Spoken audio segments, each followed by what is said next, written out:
The massive ship appeared without warning on a Tuesday morning. One moment the skies above Earth were normal.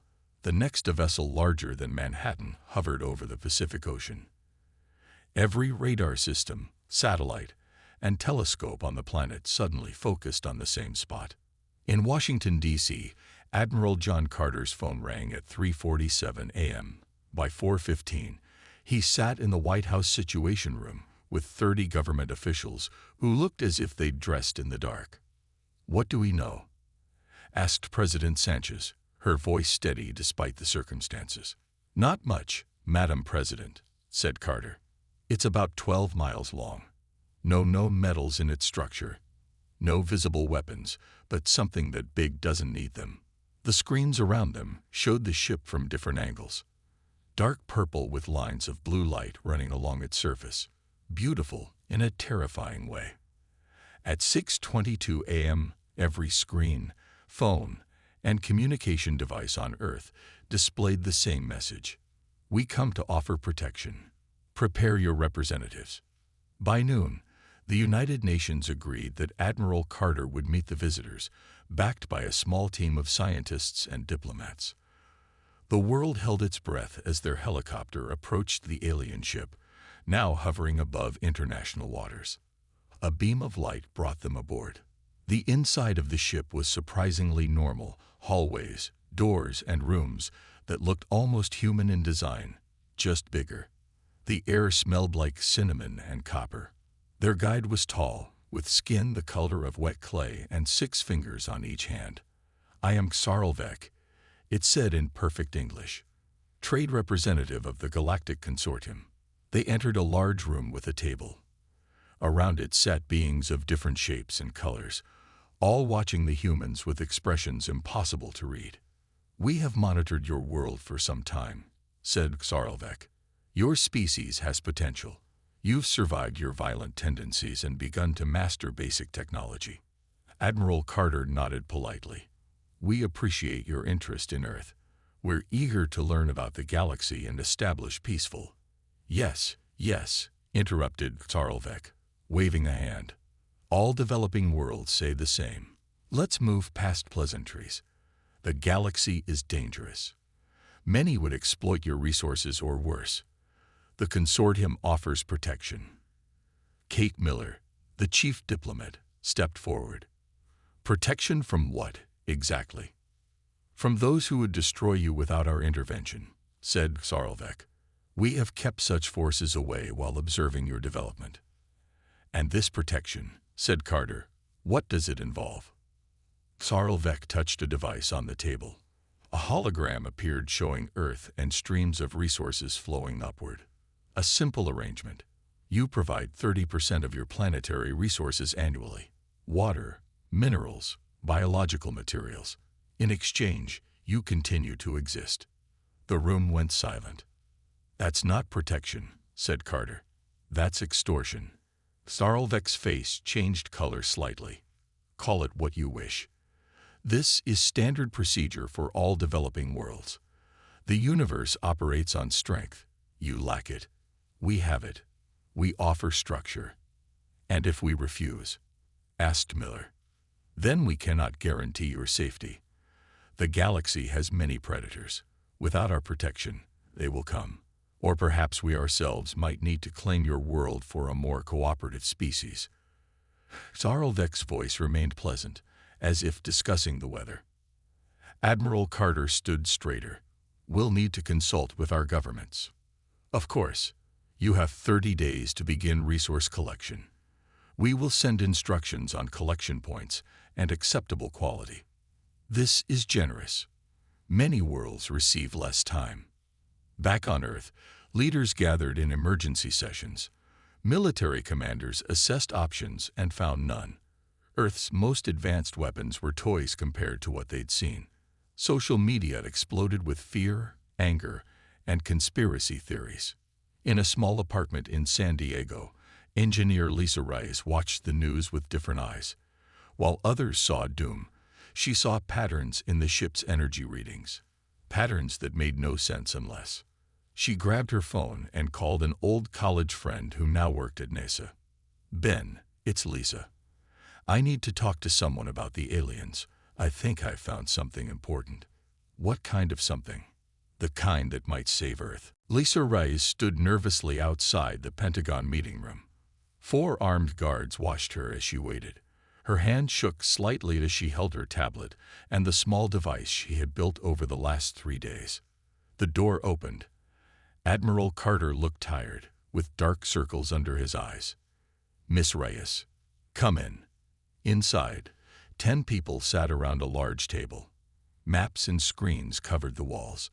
Everyone looked as if they hadn't slept in days. This better be worth our time, said General Frank Murphy. We have 19 days left to figure out how to either fight back or gather enough resources to satisfy these aliens. Lisa nodded and placed her device on the table. For the past 4 years, I've been studying unusual radio signals from my private observatory. I thought they were cosmic background noise, but after seeing the alien ship, I realized I was picking up their communications. A woman in a suit frowned. NASA and every major observatory on Earth has been monitoring space. How did you find something they missed? I built a different kind of receiver, Lisa explained. It detects patterns in quantum fluctuations, not just regular radio waves. Most people thought my ideas were crazy. She turned on her device. Strange symbols appeared on the main screen. These are transmissions between their ship and smaller vessels. I've been analyzing them since first contact. Lisa touched her tablet, and the symbols changed to charts. Their shield technology pulses at specific frequencies. Every 93 seconds, there's a tiny gap in coverage. Less than half a second, but it's there. Admiral Carter leaned forward. You're saying they have a weakness. All technology has weaknesses, Lisa said. Theirs is in how their shields handle certain energy wavelengths. If we hit them with the right frequency at exactly the right moment, we could get through their defenses, finished a scientist at the end of the table. That's why you're here. Lisa nodded. But we'd need more than conventional weapons.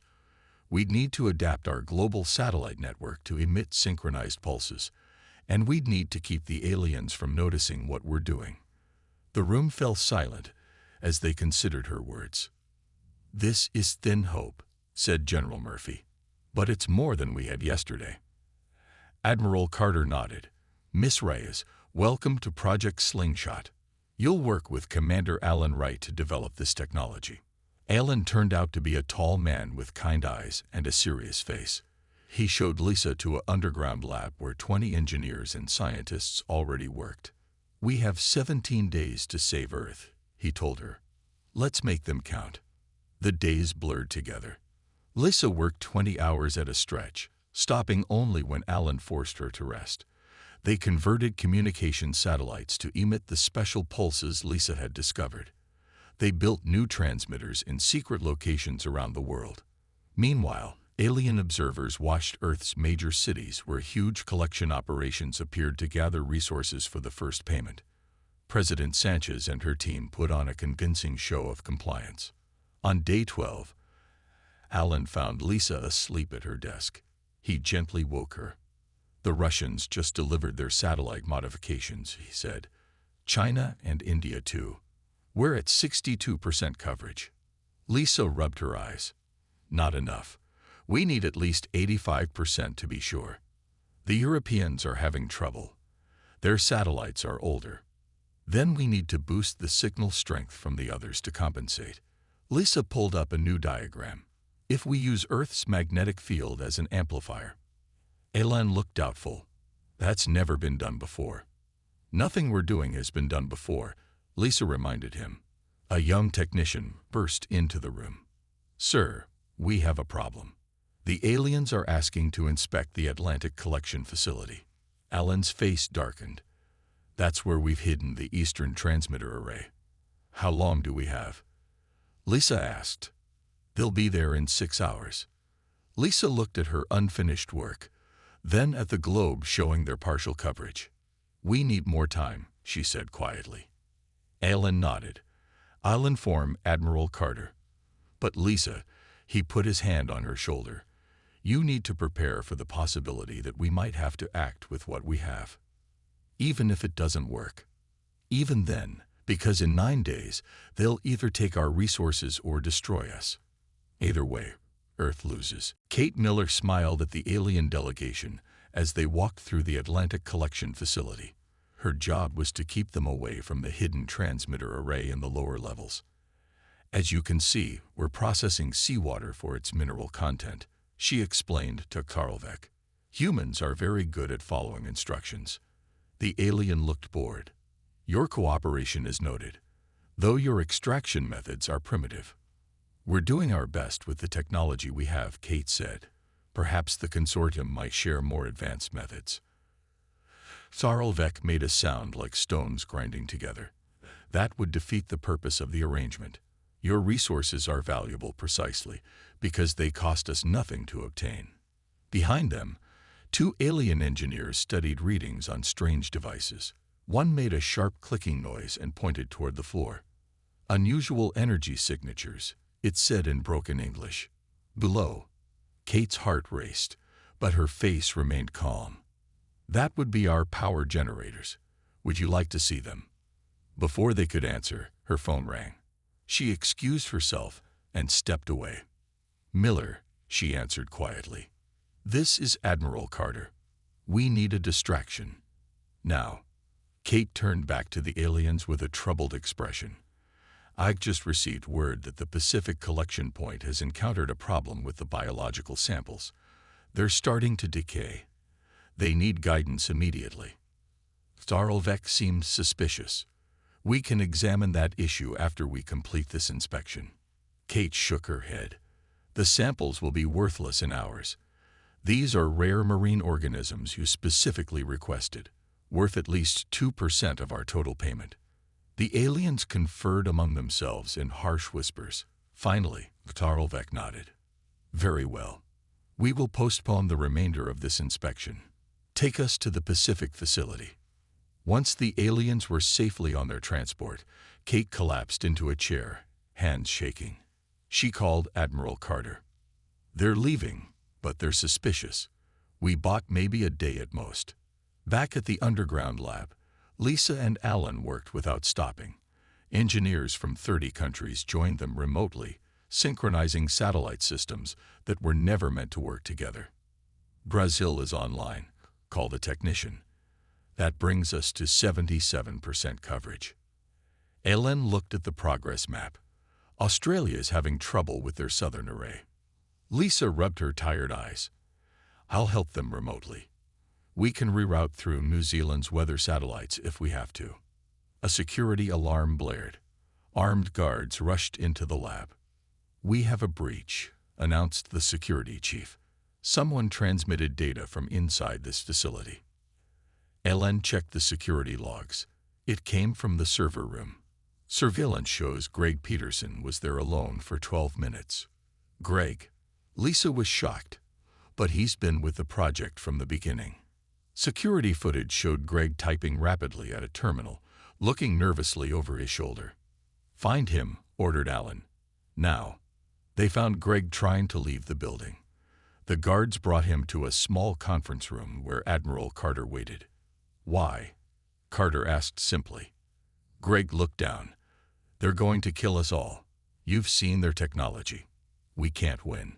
So you decided to help them destroy us. Greg shook his head. I sent them fake data. Made it look like we're building a conventional weapon. Something they'd expect. Something that wouldn't work.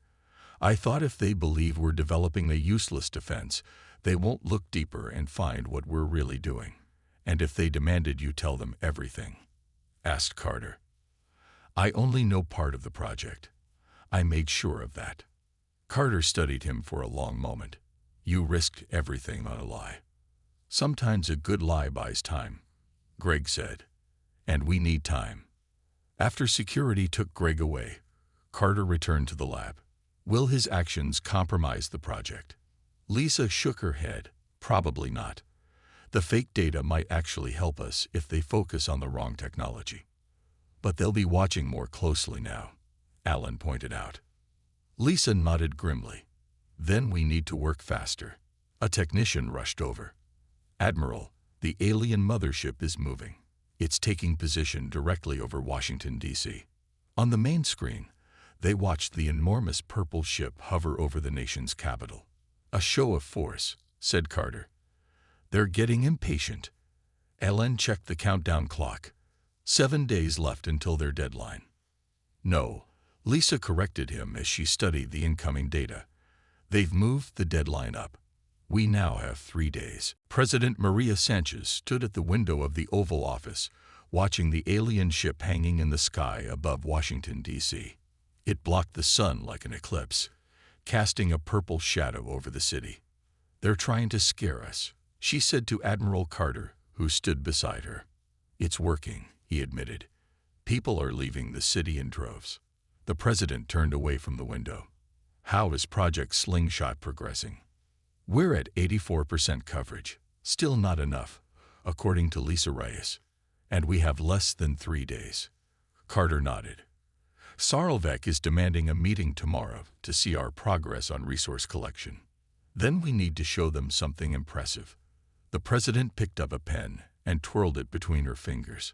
"Something that looks like cooperation but buys us more time." In the underground lab, Lisa hadn't slept in 30 hours. Her eyes burned, and her hands shook as she typed calculations into her computer. Ellen brought her a cup of coffee.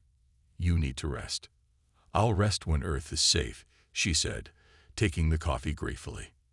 "You'll make mistakes if you don't sleep," Ellen insisted. "And we can't afford mistakes." Lisa sighed. "I keep thinking about what Greg said, about a good lie buying time." "What about it?" She turned to him, her eyes suddenly bright with an idea. "What if we used Earth's magnetic field not just as an amplifier, but as a mask?" Alan frowned. "A mask?" "Yes. We hide our signal inside Earth's natural field fluctuations. The aliens would see the energy buildup, but it would look natural." He considered this. Could that work? Lisa was already typing new calculations. It would let us boost to 100% coverage without them detecting the artificial pattern.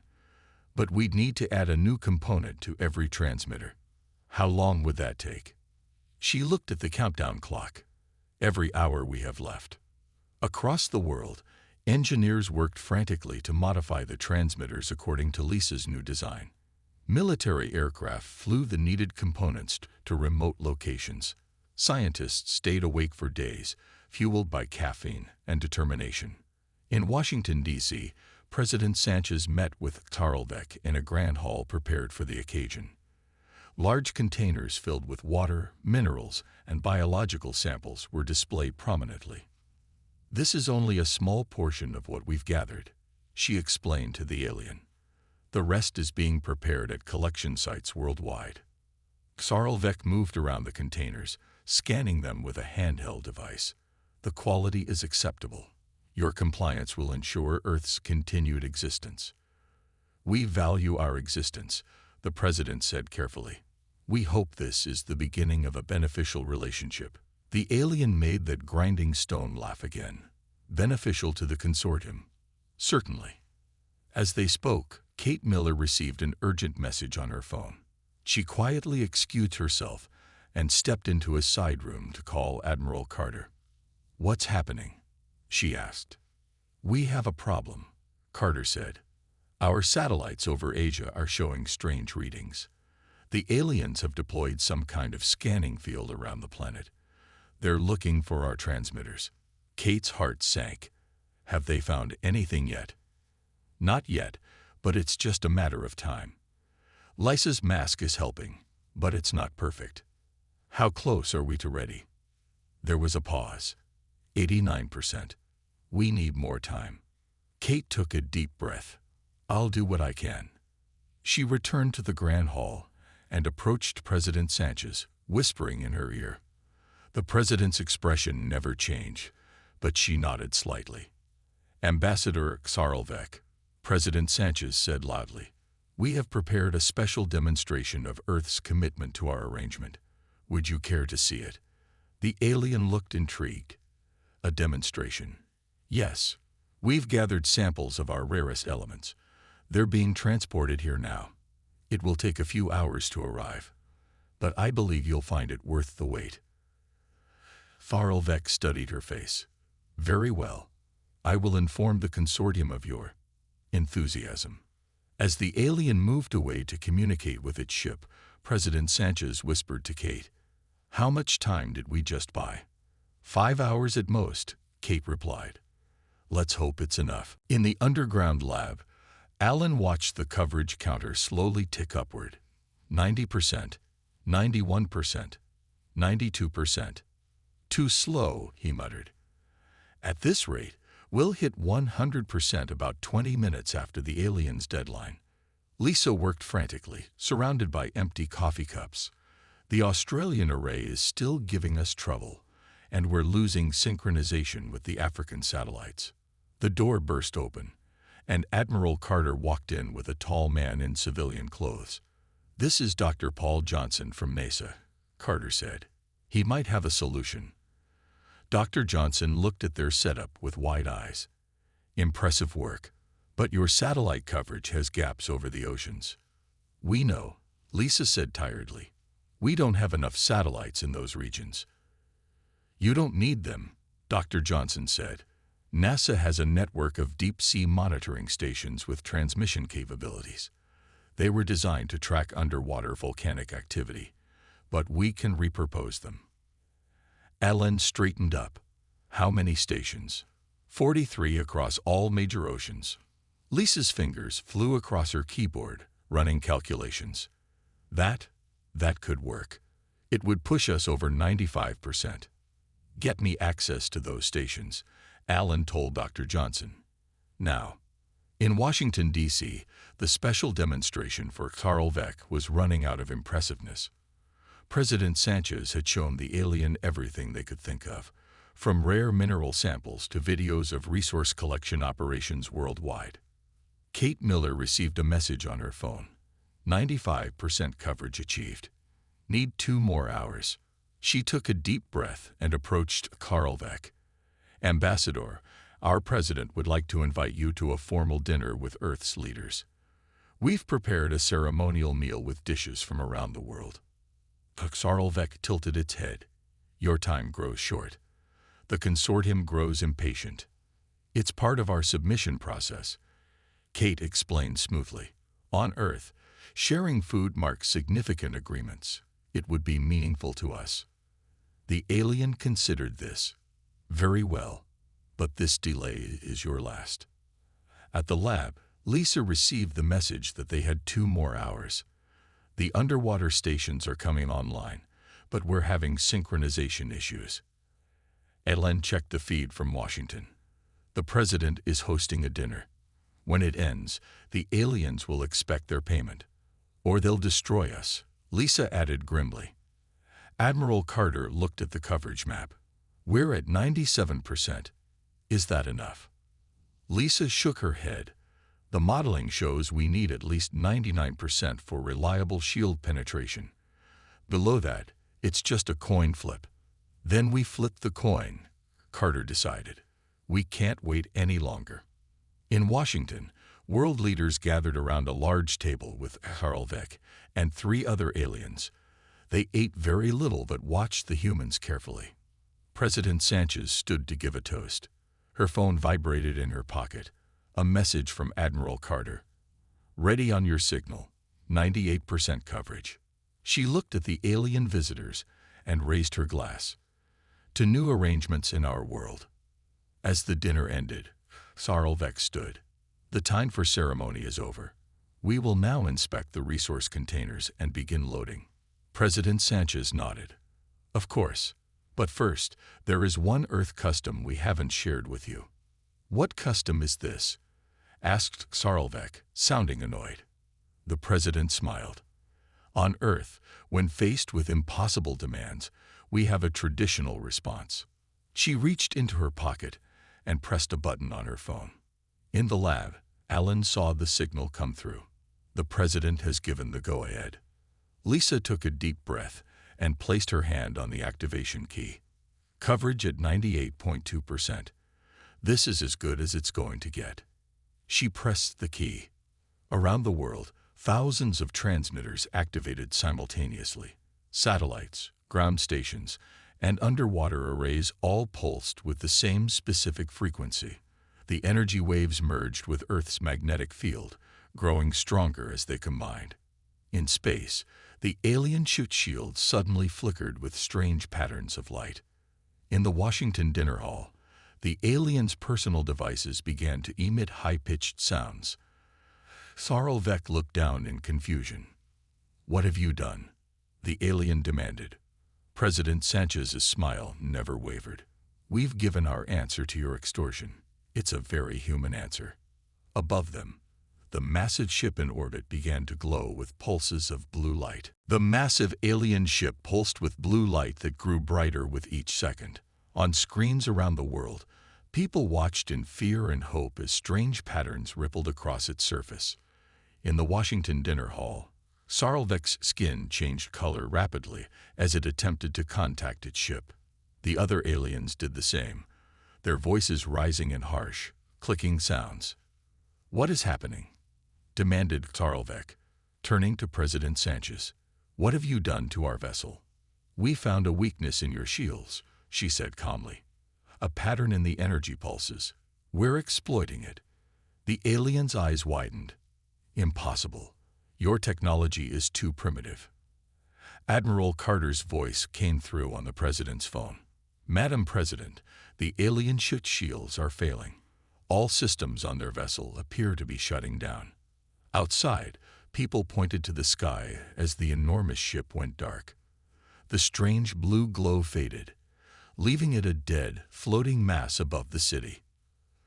Sarlvek lunged toward the president, but security guards moved quickly, restraining the alien and its companions. "You have made a terrible mistake," Sarlvek hissed.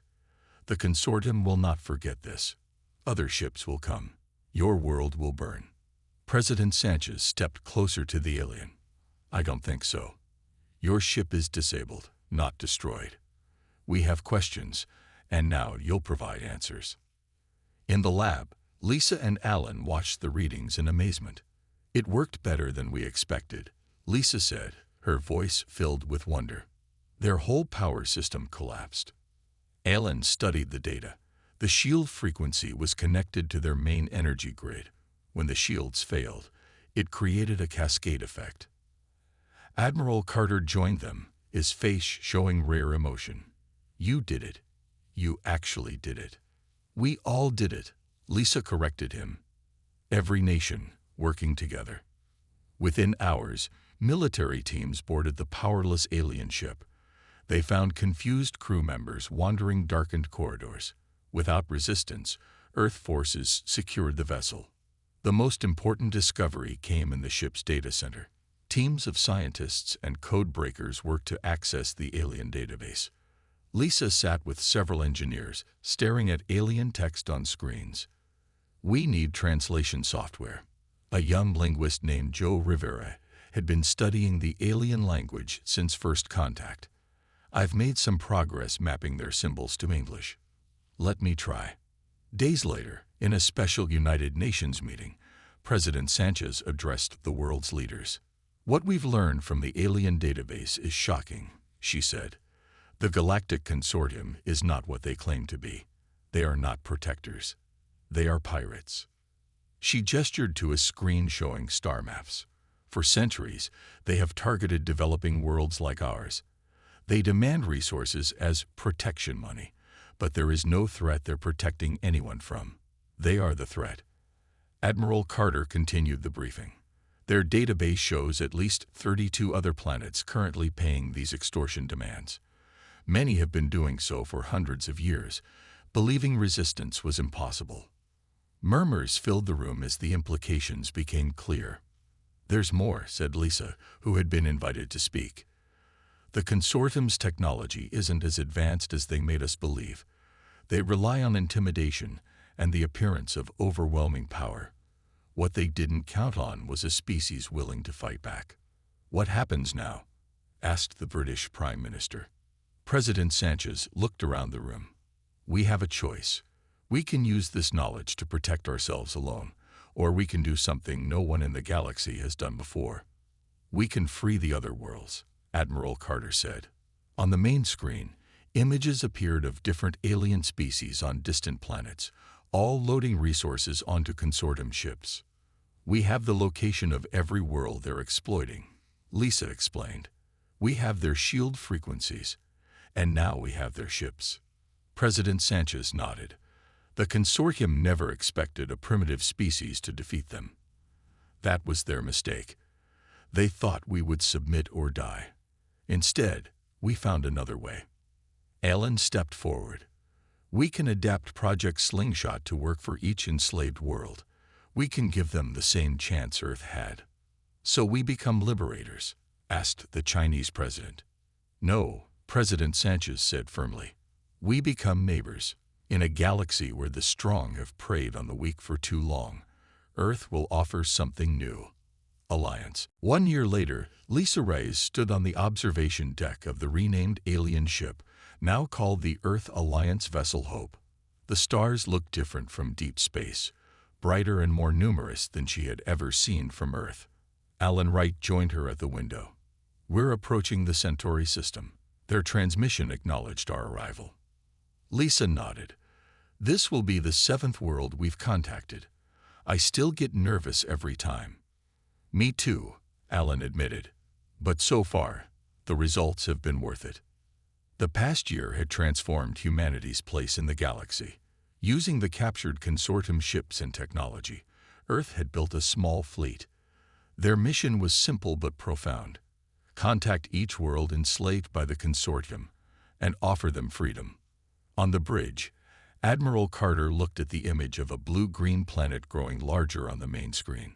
"The Centauri species has been paying tribute to the consortium for over 300 years. Our records show they're technologically advanced, but were overwhelmed in their early space age. Just like we would have been," Lisa said quietly. The bridge crew watched as a small ship approached from the planet. A face appeared on the communication screen, humanoid but with silver skin and large eyes. "Earth vessel," said the alien in a musical voice. "We received your message about the consortium. Is it true? Have you defeated them?" Admiral Carter stepped forward. "It is true. We disabled their ships and have accessed their databases. We've come to offer you the same technology we used." The alien's eyes widened. "Why would you help us? What payment do you require?" "No payment," Lisa said, stepping into view. "Just alliance. Together, we're stronger than alone." 3 days later, Lisa and Alan stood with Admiral Carter in a grand hall on the Centauri homeworld. Their leaders had embraced Earth's offer eagerly. Engineers from both worlds were already adapting Project Slingshot to work with Centauri technology. 6 more consortium ships were scheduled to visit this sector in the next month, said the Centauri Prime Minister. "With your help, they will receive quite a surprise." Back on the Hope, Lisa received a message from Earth. President Sanchez's face appeared on the screen. "Good news," she said. "The Proxima world has successfully deployed their version of Slingshot. 3 consortium ships entered their system yesterday and were disabled without a single casualty." Lisa smiled. "That makes 8 worlds free now. And more to come," the president said. "But there's something else you should know. We've made contact with a species called the Elders. They claim to have avoided the consortium for millennia. They want to meet with us." 2 months later, Lisa stood in an ancient stone chamber on a world called Vela Prime. Before her stood tall beings with skin like bark and eyes that seemed to hold centuries of wisdom. "For too long, we watched from hiding as the consortium spread fear across the galaxy," said the elder representative. "We had the power to stop them, but not the will. We chose isolation over confrontation." "Why contact us now?" asked Admiral Carter. "Because you chose differently," the elder said simply. "When faced with extortion, you did not submit or merely defend. You sought to free others. This is unprecedented." Alan looked confused. "Surely other species have formed alliances before." "Yes, but always for conquest or protection, never for liberation." The elder touched a crystal on the wall, and the chamber filled with light showing countless stars. There are many worlds beyond those the consortium controlled, peaceful civilizations that have hidden or isolated themselves out of fear. Are you suggesting we contact them too? Lisa asked. The elder nodded. We propose a true galactic alliance, not built on fear or tribute, but on cooperation and respect. With our ancient knowledge and your courage, the stars need not be places of danger anymore. Lisa looked out at the holographic stars surrounding them. Each point of light represented worlds and peoples she could scarcely imagine. She thought back to that day in her small apartment when she first noticed the patterns in alien signals. How far they had come since then. We came from a single world threatened with destruction, she said. Now we stand among the stars, offering friendship where once there was only fear. Admiral Carter nodded. Earth will join your alliance. The elder placed a hand on Lisa's shoulder. The consortium tried to extort Earth, believing your planet insignificant. Instead, you changed everything. As they returned to their ship, Lisa took one last look at the beautiful world of the elders. They tried to extort Earth, she said quietly, but humanity's answer changed everything.